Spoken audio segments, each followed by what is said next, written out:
like this guy and many people in this room gave me the freedom and the liberty to make choices, my own choices. And I thank them for that. Thank you. For those of you who can, would you please go standing?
Welcome everyone, please be seated.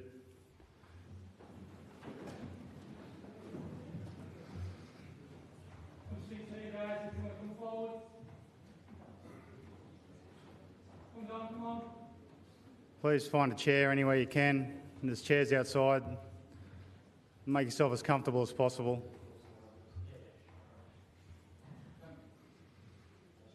Please make your phones on silent if you haven't done that already. I'd like to quickly thank our honour guard from the Protocol Unit and Southern Police, and our comrades in blue before they depart. Thank you.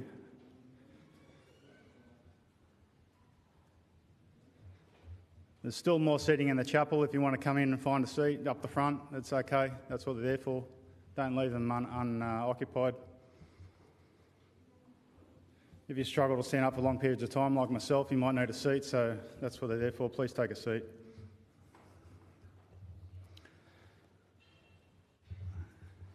Unfortunately, funerals are not parties. You don't really get to know how many people are going to turn up or who intend to attend. But Warren or staff have been kind enough to put seats outside, so if you need a seat, please take a load off. We're going to be here for about 40 minutes or so, I think. Whilst I'm before you today, you'll notice I've got a neurological problem with my left arm dancing around before you. So if you've got any protein shakes or cocktails you need shaken up, I can sort it out for you. Come and see me. My name's Mark Davidson. I'm the eldest son of John Davidson and Carla Davidson, brother to Scott and Jay Davidson. Today we gather here to tune in from afar to say farewell and pay respects to John Stuart Davidson, born 24th of May 1949 and died on the 14th of January 2025. Right from the start, our family would firstly like to extend our gratitude to all of you for making the effort to get here or indeed tune in via live stream. Dad expressed desire during his rapid health decline in the last 12 months to hopefully have as many people as possible attend his funeral, and for many of those people as to be as sad as possible at his funeral over his passing. Such was his ego and his sense of humour. So here we go. Today I'll be officiating the service through to the end, which will culminate in an open casket, face-to-face farewell if you wish. Of course, that's your prerogative. He's lost weight and he's not what you might remember him as, so you make that decision yourself, but he's there for you to say goodbye to if you want, or remember him as you remember him. He's without a goatee. He's without his goatee. Even if you decide to say farewell, I do encourage a peek at the plaque on the side of the casket or the signing book, which is something that was customised by my friend the Boyds.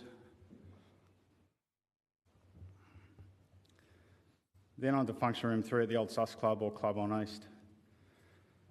We're going to hear Phil Target was a mate of Dad's who was going to be here from the surf club. He's sick today, so I hope there's someone from the surf club that can maybe step forward and read from his speech, but that won't be just yet. Otherwise I can read it out. But we were going to hear from Phil. Phil was best man when Dad was married to Mum, and also his mate from North Scarlett Surf Club where they rode surf boats together amongst other things.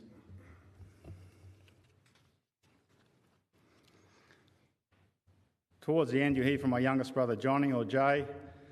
So for those that know him, you might normally brace yourself for what he's about to say, but I've read his intended words and they look okay. We'll also hear from former Detective Superintendent Brian Harding, who has arguably known Dad longer than any other police officer. Then we'll conclude the service with a bit of music and video montage put together by my beautiful daughter, Siobhan. Thank you.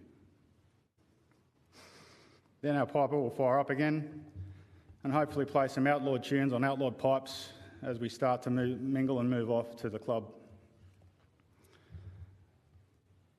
Leading up to this day, many of you contacted me as a sign of respect for Dad. So I profoundly thank you all, and now I stand before you and survey the people that are here, particularly detectives of old.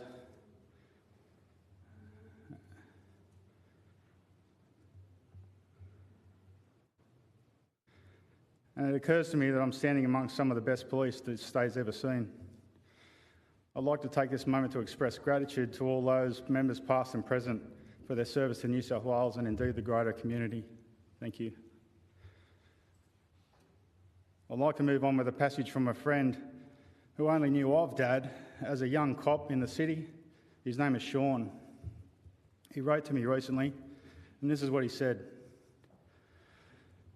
I was a young cop stationed in A District from 87 to 94, where the mean streets of Sydney were full of crooks, crooked cops and real cops. In time, real cops, led by your dad amongst others, regained the advantage and brought to an end the putrid, fear-driven acts of violence and corruption right across the city. The mood quickly changed and the air seemed to crackle when the likes of Davidson, McGann and Dawson walked their turf, or entered a charge room with crooks in tow. And many fresh-faced Green cops would stare in awe at these giants of law and order. So it's incredible for me to sit here now amongst more of those giants. May God bless you all. A eulogy is a speech that praises someone highly, a tribute to someone that has just died, and today I'm charged with that responsibility. Well, actually, I charge myself, but we're here anyway. It's a daunting task to stand here before you, but what's not daunting is to find ways to praise Dad. Although far from perfect, he did leave a legacy for those that knew him, and indeed those that only knew of him. From my time as a young boy, Dad would always asserted, "Your word is your bond, son. Once you give it to someone, it needs to be solid." This was demonstrated to me clearly when he borrowed over $500,000 from a few different friends in just a few days, only on a handshake and his word, in order to buy a new home in the 90s before his old one had sold. Not a contract in sight. I'd still wager that is a pretty rare thing for most people to do today. Dad also had a propensity for being a huge shit stirrer and a practical joker. Those traits mixed with a twisted sense of summary justice leads me to my next story. Dad had developed a bizarre fetish for collecting stuff from other people's council cleanups as treasure. But he'd also call it good stuff, mate. One time there was a double-door fridge across the road at Trickett Roadhouse. We ended up dragging it across into the garage, thinking we just scored an awesome beer fridge. Days go by and everyone's rubbish gets collected by the council, and after it's collected, we realise the motor's been removed from the fridge. So the fridge was in fact rubbish and should have gone out with a clean-up.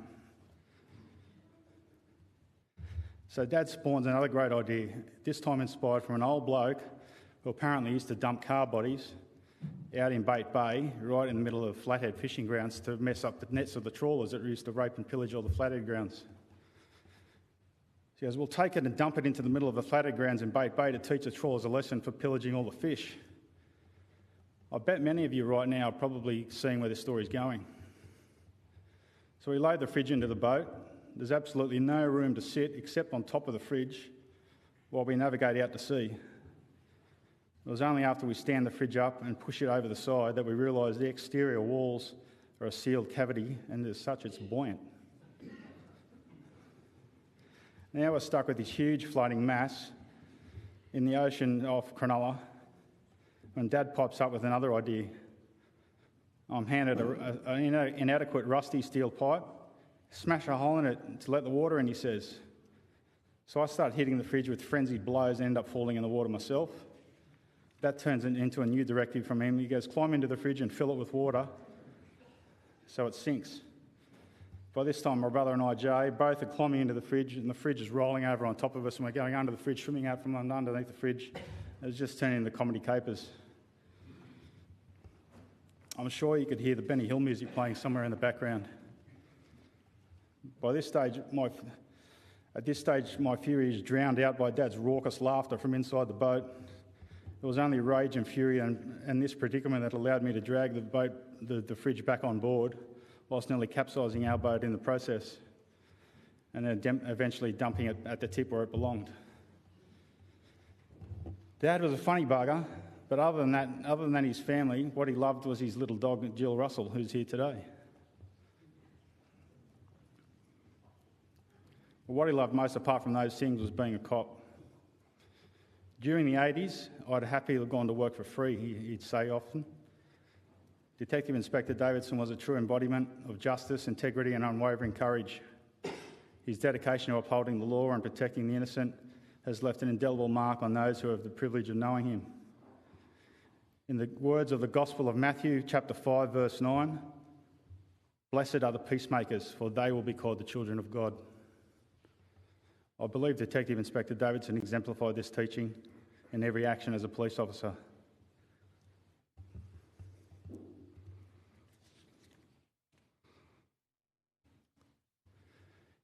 In the mid-90s, Lee Brown, who's here today, where are you, Lee?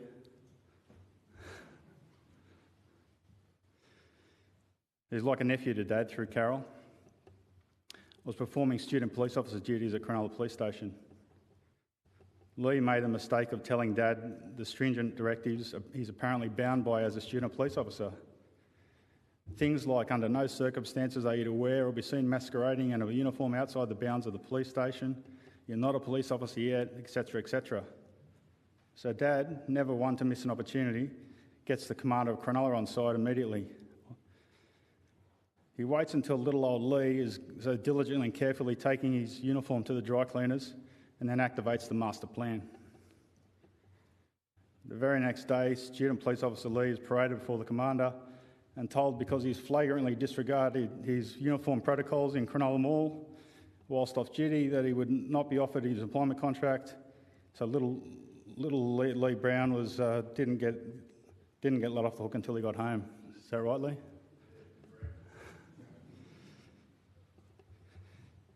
The other thing Dad taught me was not to ask anyone to put themselves in a situation you're not prepared to put yourself in. I've tried to live by that lesson throughout my time as a detective, and as a particular as a team leader in the context of tactical policing. My next quote needs just a brief introduction, if I can. In 1984, American epic western was made called Lonesome Dove. The series focused on two retired Texas Rangers with formidable reputations, named Woodrow Cole and Augustus McRae. The two Rangers are led by the prospect of more excitement and promise of riches, provided they can drive on horseback a massive herd of cattle and horses from Texas, 2,500 miles to Montana, which is still very wild at the time. Near the end, Gus gets shot by an arrow and the wound turns septic and he's dying. Gus is near death when Woodrow finds him and they have a chat briefly before Gus dies. The quote resonated a lot with Dad because I think he had a pretty exciting life, particularly in the police. And Gus's last few words to his friend were, "Aye, guard Woodrow, it's been quite a party, ain't it?" So that's it for me for the moment. I'll come back to you in a little bit. Is there someone that was able to read through Phil Targett's eulogy from the Surf Club?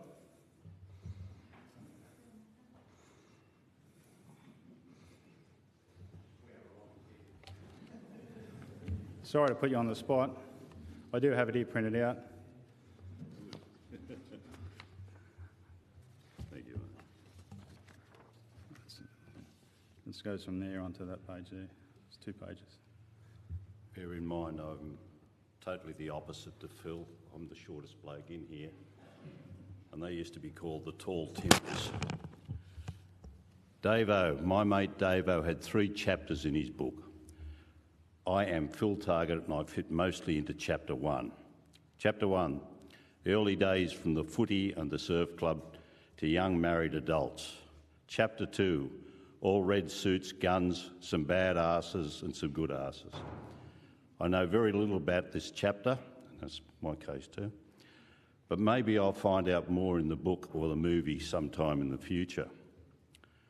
Chapter 3 brings us to today. After a period down south on a farm, he moved on. He was the unofficial mayor of Mini Waters, and he had a great boat, the best boat launching tractor in town, and heaps of good fish and crabs and some dodgy health issues.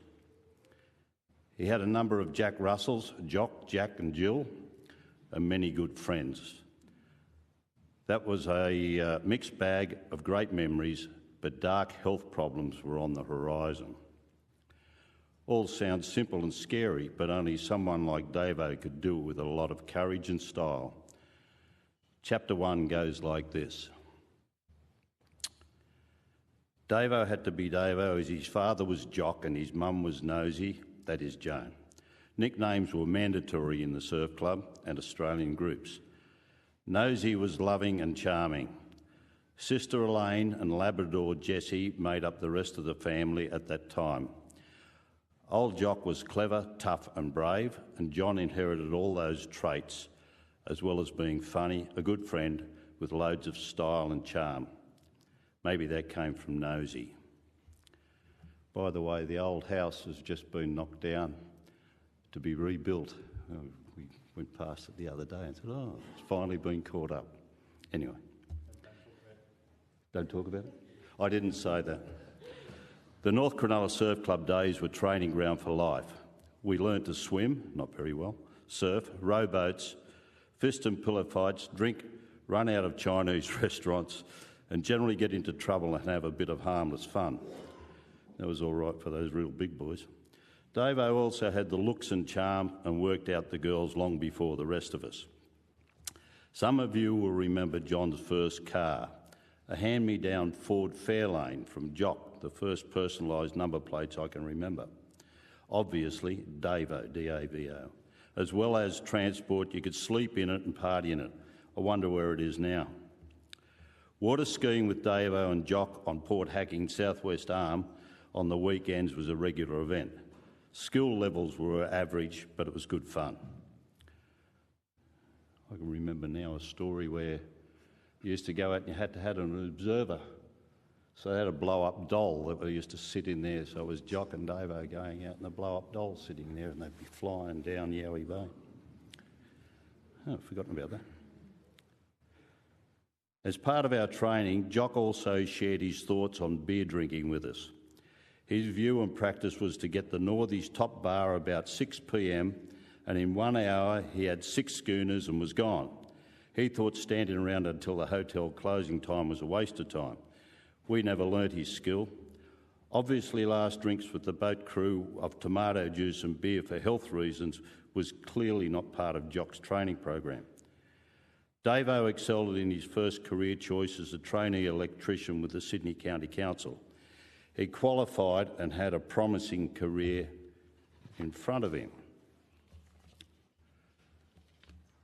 That was only a fallback option for John, as instructed by Dad Jock, as his first love of policing was policing, and in 1971 he joined up.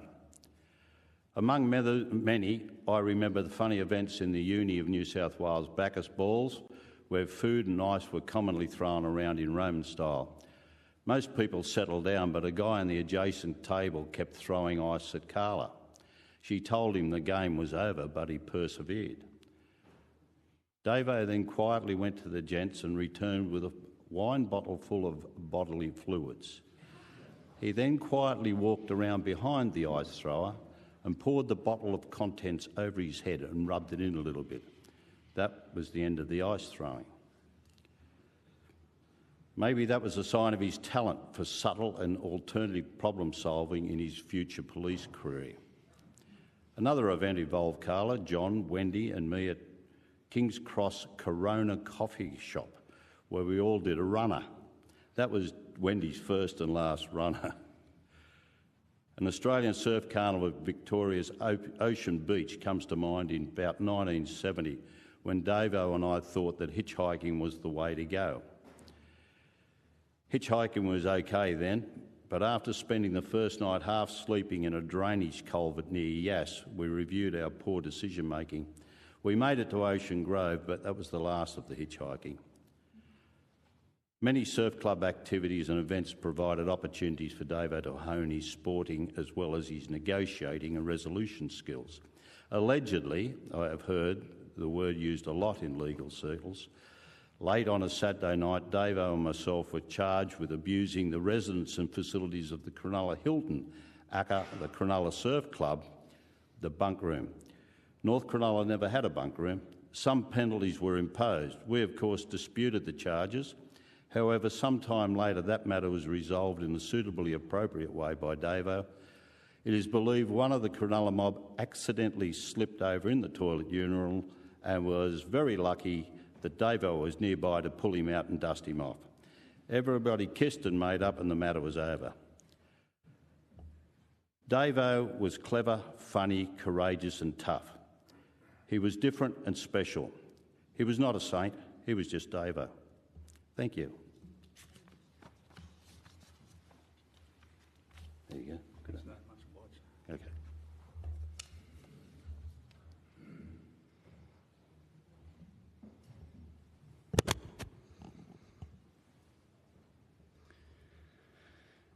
Who, when afflicted with calamity, say indeed we belong to God, and indeed to him we will return. I'd like to now call upon my brother Jay to say his intended words.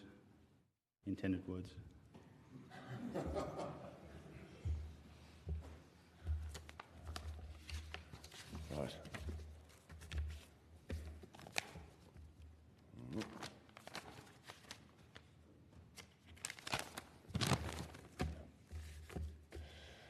Thank you all for your presence here today. Dad would be very happy to see so many people here to honour his life. I know he would be right here now, watching this with a smile. And all I ask is that everyone does a lot more crying, as he would like that. Everyone misses me, everyone loves me, yay! Looking back at Dad's life and my experiences with him, there are certain moments that stick out the most.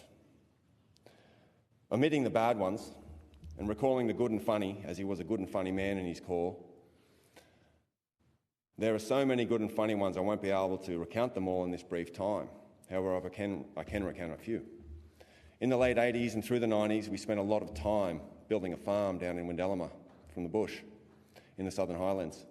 The time we spent there were filled with the best memories for Mark and I, and it's also the only place that I remember Dad missing in his later years. He used to think about it all the time. And having to fence 220 acres, there were a lot of fence posts to be put in, a lot of strainers and a lot of digging, at least 700 to 900 mils deep. Mark, Dad and I took turns at digging the holes and ramming the dirt back in to hold the posts in place. The land was a mixture of area of sand and hard clay pack. When we were digging in the clay, Dad would have Mark and I take turns crowbarring and shoveling the clay. And Dad would take the role of ramming it back in once the pole was dropped in. With the sand ground, Dad took the digging role. And Mark and I took the ramming role. Mark and I didn't cotton on to this for quite a few posts. We got the shits trying to pack in the sand, as it doesn't really pack. It just smooshes around the end of the crowbar. So you're taking 3 times longer to pack it, and you take 3 times longer digging the clay. Dad knew this, obviously. It was a good play until Mark and I found out. So another time, Lee and Dad and I were at Yalwal in 92 to 93, and we found a mining skip bin from the old timers that mined gold there. Dad decided he wanted it. So Lee and I put a thick branch through the framing, picked it up from either side, while an associate of Dad's helped from the rear, pushing. We had to carry it up 40 degrees for about 100 metres. It was hard going, and we were pretty rooted by the top. At 20 metres from the top, Dad said, I'll help you, I'll take one off you. So he took hold of the rear, I think, and Lee and I kept pulling the front. That was about 20 metres from the top, because the VHS camera was rolling. When we got to the top, Dad came up to the camera and goes, whew, that was hard going, I'm ready for 100 more metres. Daily life in Cronulla was interesting, to say the least. I remember getting his wrath for minor things that were not that bad, like calling his mate Nodie instead of Mr. Node, or other little things. So when there was a street war in Coronia Avenue, where I had a skate ramp, and there was kids smashing bricks on my skate ramp and throwing it over the fence, trying to hit me and a mate that were hiding in the backyard, we ended up hiding in the garage. I ended up grabbing a Bowie knife from Dad's collection of blades, and I ran up the street and grabbed one of the kids and put it to his throat and said, I'll cut your fucking throat if you do this again. And he petrified and he ran up the street. And when the police came, they took me down to my mum's, and I was crying. I wasn't crying because the police got me. I was crying because I thought Dad was going to find out. I was petrified. I said, that was always the fear. I remember clearly sitting back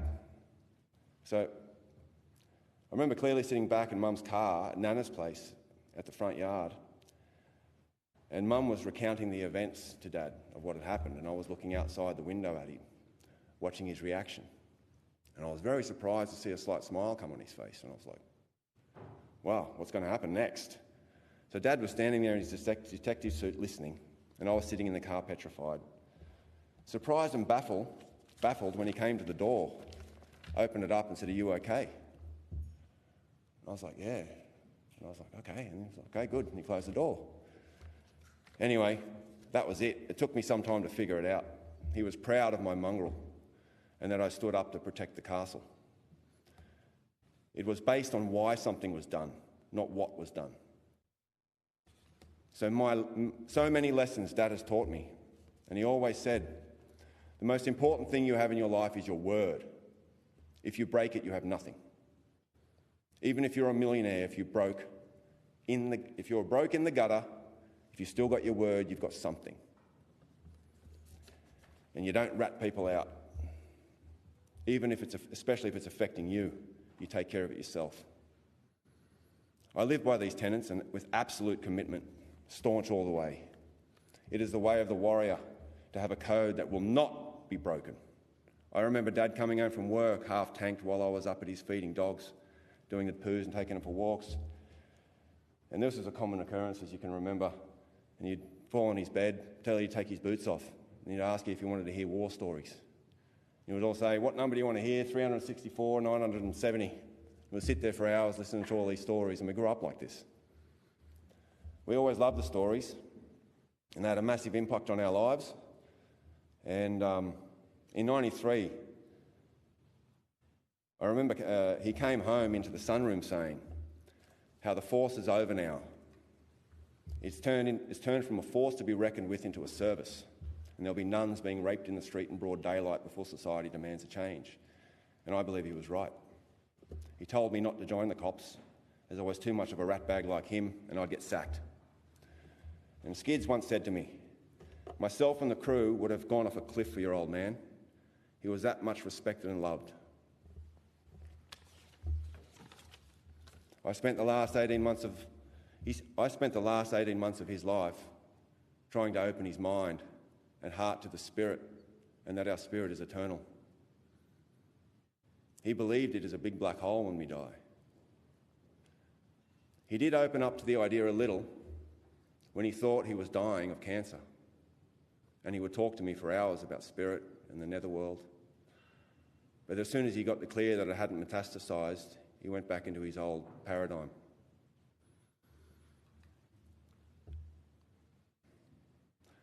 The last few weeks of his residence in this dense third dimension, all I focused on when seeing him is to talk to God, to open your heart to the Spirit, and don't be afraid that it's a beautiful thing, the transition, and we all have to do it.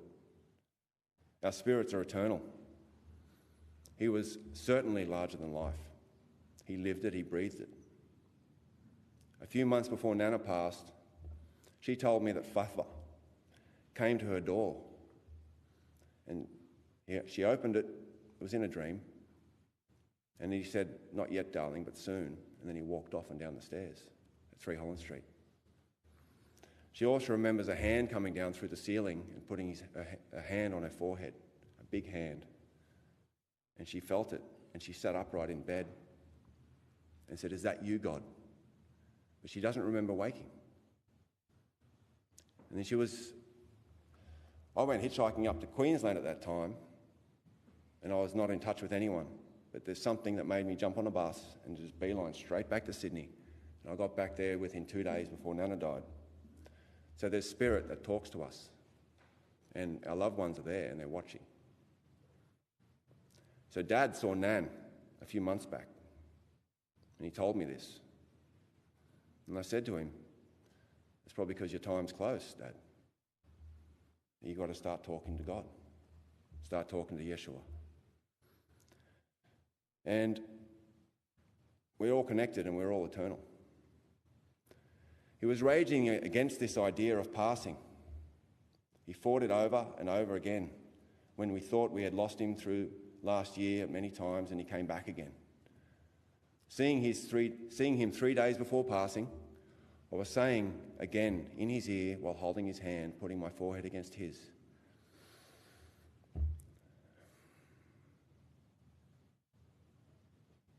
he kept trying to say something in anger. It sounded like he was saying, there's nothing there, there's nothing there.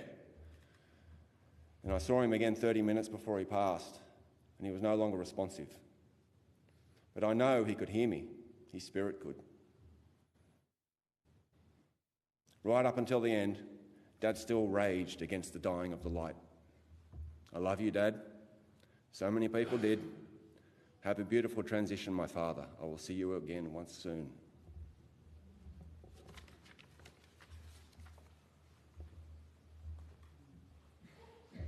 Paul, can we play that with Dying of the Light? Yeah. Just have a short passage and go for about 2 minutes.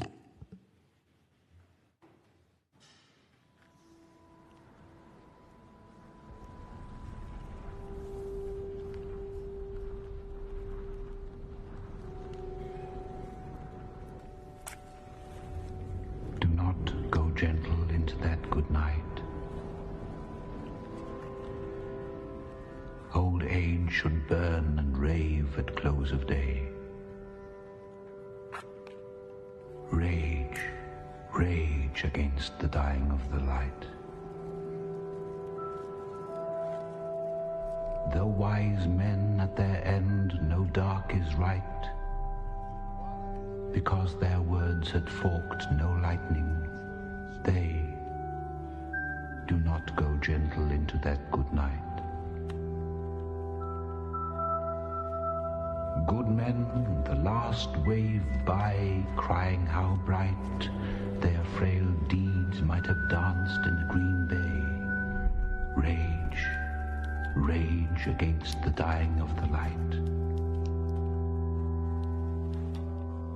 Wild men who caught and sang the sun in flight, and learned too late they grieved it on its way. Do not go gentle into that good night.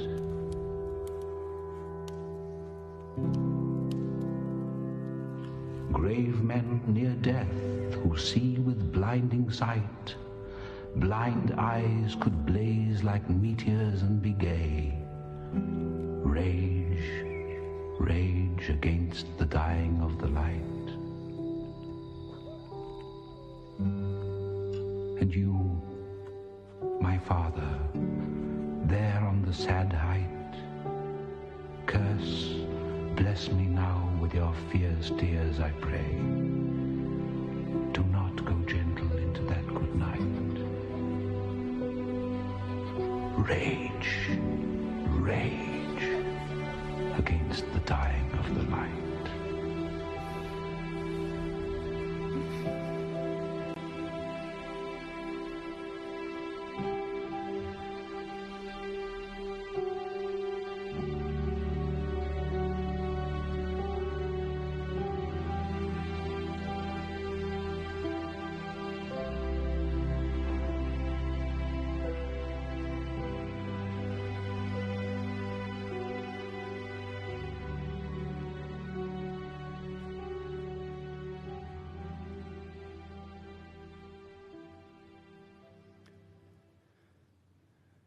Thanks, Paul. Before I call up Brian Harding, can I just, there's a whole bunch of seats up here, at least probably 7 or 8 seats up here. Can you guys want to sit down? No, you're right?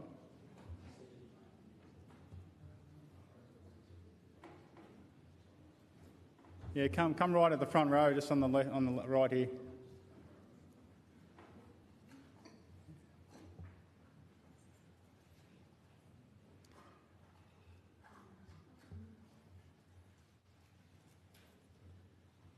Next, I'd like to call up Brian Harding, if I may, to say his few words. Thanks, Brian.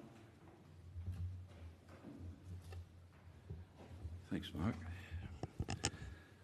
Good morning.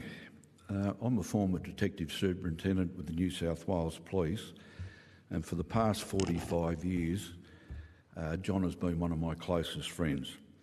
I've been asked to say a few words today about John's stellar police career and to recite the Police Ode. But before I do that, on behalf of John's former colleagues, may I say to Carol, Carla, Mark, John, Scott, Elaine, Suyaban, I hope I've pronounced that correctly, Christopher, Kai, Willow, and every member of John's extended family, please accept our condolences on the loss of your partner, father, brother and grandfather. I know it's a cliche, but where do you actually start with someone like John Davidson? When you work with John, you just never knew what was around the next corner. John was an extraordinary character. He was larger than life. A loyal friend, a workmate, an outstanding police officer who knew no fear, but he was also a compassionate man who did his very best for the community of New South Wales. I've often said that Davo's personality would fill a room, and I mean that in the most complimentary way. He had a wicked sense of humour, he was quick-witted, he was an Olympic-class practical joker, and a laugh a minute to have a beer with. Any former police officer with an intimate knowledge of the operational workings of the New South Wales Police would readily tell you that Davo was one of the finest detectives the state has ever produced. A good place to start with John is his official police history, which tells us that he progressed through the various ranks, and at the time of his honourable retirement, he held the rank of Detective Inspector. John received commendations for courage, competence and academic achievement, which included coming first in his detectives training course. He also received his Long Service Medal for diligent and ethical service. John was sworn in as a probationary constable on the 17th of May 1971 and allocated registered number 14626. He served at the following postings: Regent Street, Glebe, 21 Division, Redfern, Sutherland, Special Breaking Squad, Regional Crime Squad South, which was based here at Miranda, Maroubra. He was then returned to the Regional Crime Squad. He then went to the Regional Crime Squad Southwest, Newtown Police Station, and at the time of his retirement, he was a uniform inspector at Liverpool. Apart from serving on the various squads, John was also a member of the Special Weapons and Operations Squad, SWOS for short. SWOS were responsible for the resolution of barricaded and armed offenders, and they were also the primary response team to terrorism. Squad members received additional training in a variety of firearms, tear gas and tactics. John was on that squad for several years. He attended numerous sieges and dangerous actions. He was an expert marksman, and he was a much respected and courageous member of that group. John's police story would not be complete without reference to a total grub by the name of Arthur Stanley Smith, better known as Neddy Smith. He was an armed robber, a major heroin dealer and a brutal rapist. He was also suspected of several underworld murders, and in later years this was proven to be correct when he underwent 2 life sentences for murder. John had an abiding hatred for Smith, and he was always alert to any opportunity to arrest him. That opportunity came when the police gods smiled on Davo. I have based what follows on a book written by former Detective Senior Constable Alan Sparks titled The Cost of Bravery. Alan's here with us today. Alan wrote that in a classic piece of good luck and outstanding detective work, Davo, Detectives Alan Conwell and Wayne Temby had worked out that Smith and 2 accomplices were going to commit an armed robbery on an armoured car paid delivery to the Botany Council chambers. The intended delivery amount was $160,000. Alan writes that it was the 21st of December 1988 when John rang him and said, "AJ, it's Davo. Big job in the morning. Be at the airport police station at 3:30 a.m. Like most young detectives, when Davo spoke, he listened. A briefing duly took place the next morning and it was prepared as a SWAT operation. Some operatives were dressed in black and were armed with heavy-duty weapons. Davo's briefings were typically concise. Those who attended the briefing reported that you could see the fierce determination in Davo's face. By all accounts, he had the look and the presence of a heavyweight fighter about to start round 1. The trap was set. and all possible avenues of escape were shut down. By 6 a.m, everyone was in position. Alan Sparks took up an observation post and he reported that a criminal named Harris was disguised and had parked a stolen bongo van on Coward Street outside the council chambers. Harris was observed to wipe the van down, the driver's position down, and walk away. At this stage, Smith and another criminal named Flack were hiding in the bongo van. About half an hour later, Harris returned in a stolen white Ford Falcon station wagon. He remained in that vehicle and was in walkie-talkie contact with Smith and Flack. The armoured car arrived, delivered the payroll. At the direction of Davo, all council employees were ushered into a safe position. Craig McDonald, Ray Lambie and Alan Cromwell took discreet control of Harris. He got a dreadful shock when they turned up. It was found that he was armed with a .38 calibre pistol. Davo and his crew came out of the council chambers and took up positions around the van. The call was made, "Police, you are surrounded. You have no chance of escape. Come out with your hands up." The disguised Smith and Flack were dragged from the van, and as Davo and the other police removed their balaclavas, apparently you could see the looks of disbelief on their faces. Smith was armed with a .357 silver Magnum and Flack had a sawn-off shotgun. Urban myth has it that Davo said to him, "You could not buy me, you could not beat me, and now I have your gun." Much later, and after all the mandatory ballistic tests were carried out, Davo signed the weapon out as his personal service revolver. That was typically Davo, and that's what you see on the side of the cask. In typical Davo fashion, he praised the police who were there that day. His submission to his superiors stated that the demise of this gang was directly and solely attributable to the resourcefulness, dedication and bravery of the police in the operation. In reality, it was Davo who wielded the axe that severed Smith's head. From that day on, he was never released from jail and ultimately died there. In the chapter dealing with this arrest, Alan Sparks quotes George Orwell in the following terms: "We sleep safe in our beds because rough men stand ready in the night to visit violence on those who would do us harm."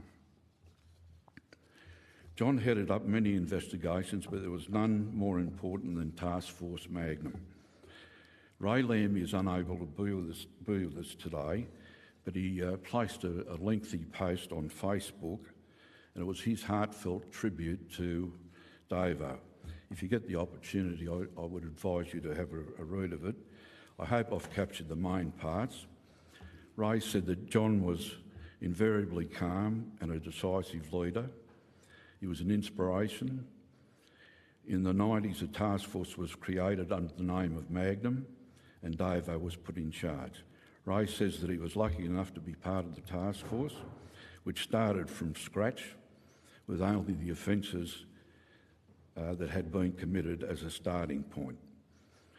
Ray particularly remembers one night with him walking into the public bar of the George Hotel in Redfern. You could have heard a pin drop as Evil George, as he was then known, and his cohort were visibly shaken by Davo's presence. Within 2 weeks of rattling cages, they were tipped off that another armoured car was to be held up. They covered it. That was at Macquarie Centre, and the offenders were arrested without incident. This was just the first of many forays by Magnum, and Ray says the obvious, that Davo was a big game player in criminal investigations. Colourful, you bet. He says we could do with more like him. He was a motivator and a leader and a mentor to all. Any discussion about Davo must come inevitably to the red suit. Following Smith's arrest, he began fabricating false stories about Davo, myself, and many other detectives. And unfortunately at that time he had a ready audience in ICAC who listened very intently to what he said. On one occasion John was called to the hearing and he turned up in a red suit, that red suit. It is alleged that at the completion of his formal evidence, the ICAC Commissioner sarcastically said to him, "Mr Davidson, may I compliment you on your sartorial splendour?" To which Davo said, "Well, Commissioner, I knew I was coming to a circus, so I thought I would wear a red suit."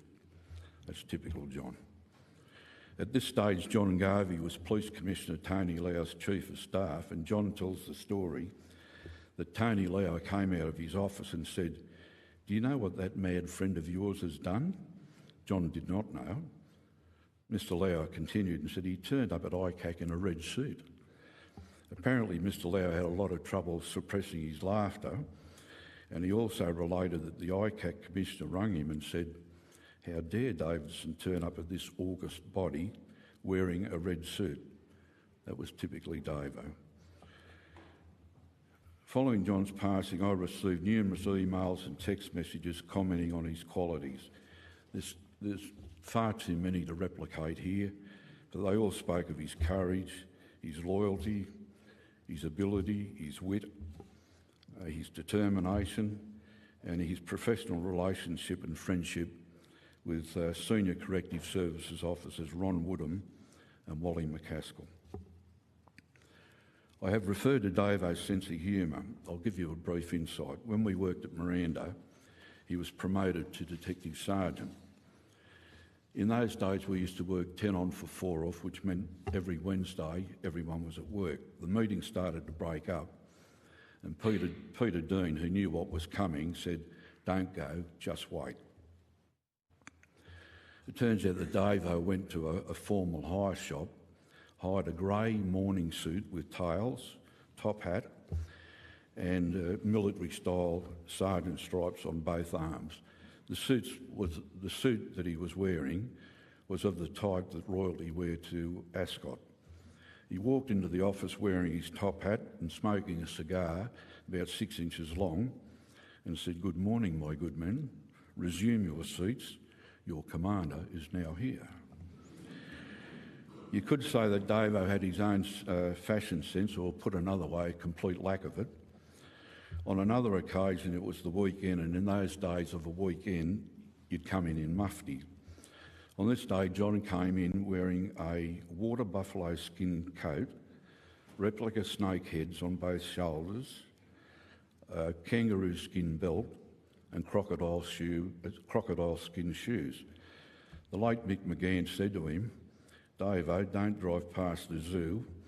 You will stampede the animals to the other side and they will jump into the harbour."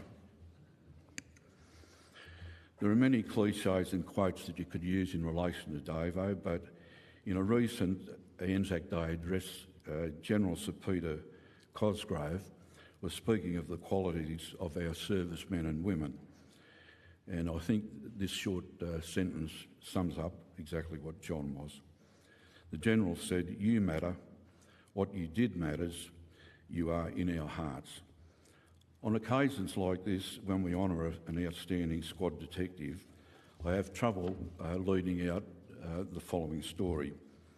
In those years, I had a close friend named Mark Wiley, who was a member of the Melbourne Armed Robbery Squad, and whilst on duty, Mark received a serious gunshot wound to his stomach. Unfortunately, in 2014, he passed away. A well-known Melbourne journalist named John Sylvester summed up the mood of the moment when he wrote the following. "There are many critics of the old-style squad mentality, but no one can doubt that ingrained sense of loyalty. They backed each other up in armed raids and now back each other up in retirement, and they will be there for his funeral. We were there for Mark, and now we're here for Davo." Could I ask all serving and former police to please stand as I recite the police ode?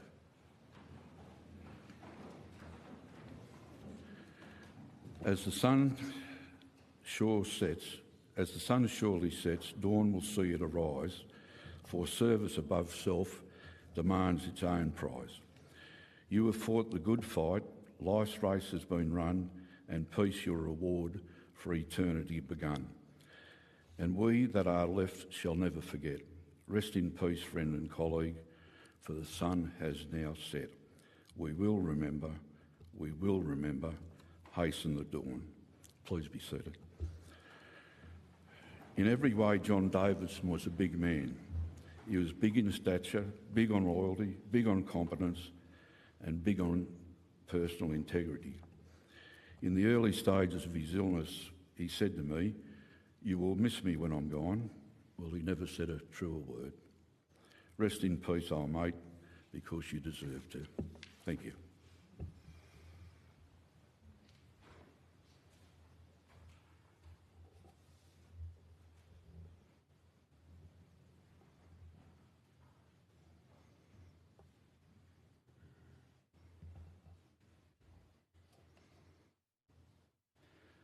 I'm now going to play, or asked to be played, a video montage. It's got music overtones and it just goes through photographs from Dad's life. They're all mixed in no apparent order, so I hope you and identify with some of them. Do you have that short montage available to be played when you're ready?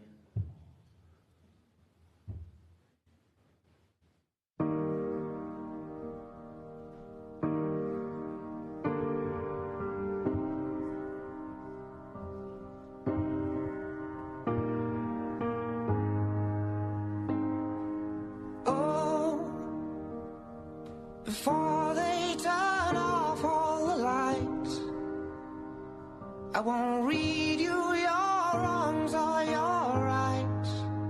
The time has gone. I'll tell you good night, close the door. Tell you I love you once more. The time has gone, so here it is. I'm not your son, you're not my father. We're just two grown men saying goodbye. No need to forgive, no need to forget. I know your mistakes and you know mine. And while you're sleeping, I'll try to make you proud. So Daddy, won't you just close your eyes? Don't be afraid. It's my time to chase the monsters away.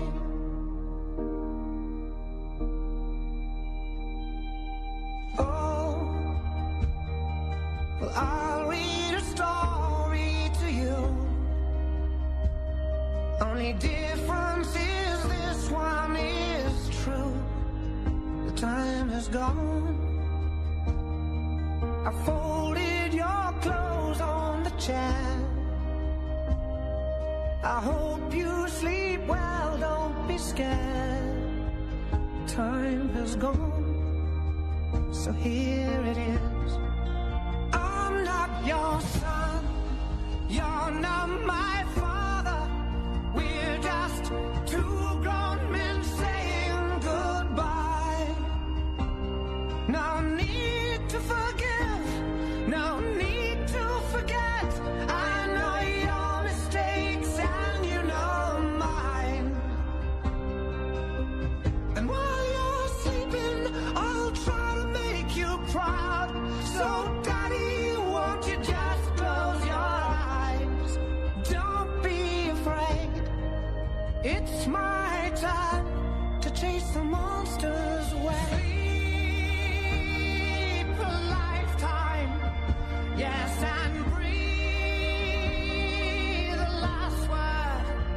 You can feel my hand on your arm. I will be the last one, so I'll leave a light on. Let there be no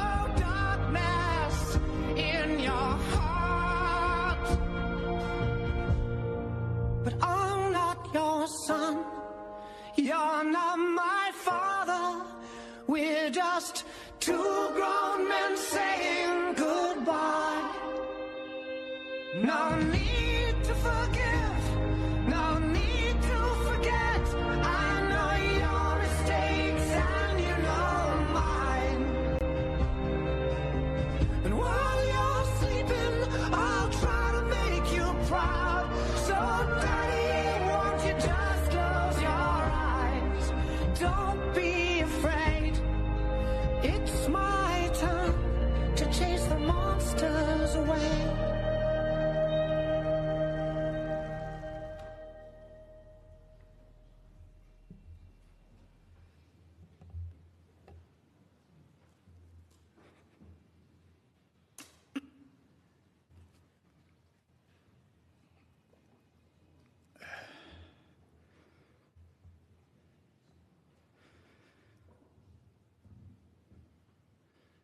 Winston Churchill was quoted as saying, "I'm prepared to meet my maker.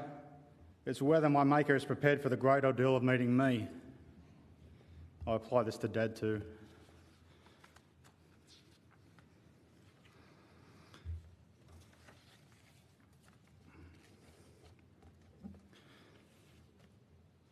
Finally, I'd like to invite those interested to come forward to an open casket to say their own brief farewell to Dad under the tones of Sarah Brightman and Andre Bocelli. Then our piper friend outside will fire up again, and hopefully with some outlawed tunes on outlawed pipes, we'll mingle and move off to the club on East. Just, if you are going to come forward and see Dad, he's been gone for a few days now. Gravity's taken effect, so he looks a lot different from what you might remember. So it's just leave it up to your discretion. But he's there for you to do it if you want, if you so wish. Thank you all dearly for coming here. I could see some of my friends that might not have known Dad directly. I really appreciate your support. And for those of you, for everyone here, a really heartfelt thank you. It really means a lot to see all your faces. Thanks so much. Thanks, guys.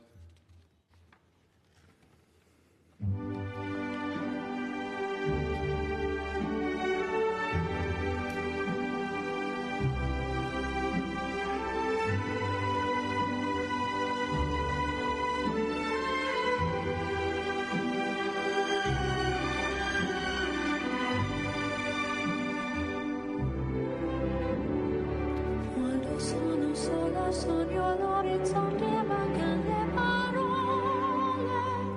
Sì, lo so che luce in una stanza quando manca il sole. Se non ci sei tu con me, sì. Le finestre mostra tutto il mio cuore che è acceso. Chiudi dentro me la luce che ho incontrato per strada. Time to say goodbye. Paesi che non ho mai veduto e vissuto con te.